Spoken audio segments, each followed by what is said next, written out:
Well, thank you to my friend and colleague from Florida. Because of its great weather, beautiful beaches, and low taxes, a friend who once served as my congressman liked to say that for many around the country, Florida is the reward for a life well lived. As liberal states continue to run their governments into the ground and the pandemic has accelerated our ability to work remotely, it's no longer just retirees who are moving to the Sunshine State in droves. In fact, nearly 330,000 have relocated there in the past year alone. With its strategic location along Central Florida's I-4 corridor, Florida's 15th Congressional District is one of the fastest growing areas in the country. Our current transportation infrastructure is already inadequate, and it's a problem that will only accelerate going forward unless we act now. I'm sure many communities across the country can relate.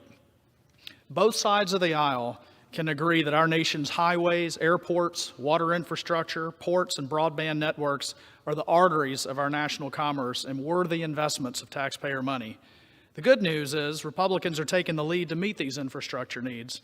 First, we're proposing a major overhaul of our federal project review and permitting processes. When I formerly served on the board of the Transportation Planning Organization in my home district, we routinely had critical needs that waited years for funding. Some of those have still not been funded, so speeding up that process is a critical first step. We're also proposing a $450 billion framework that will make crucial investments in our nation's transportation system, water infrastructure, and broadband networks.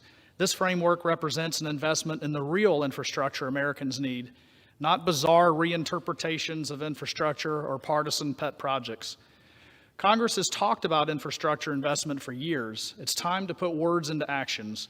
I hope the President will continue to listen to voices on both sides of the aisle to enact a bipartisan solution to our country that it so desperately needs. Thank you, and I yield back.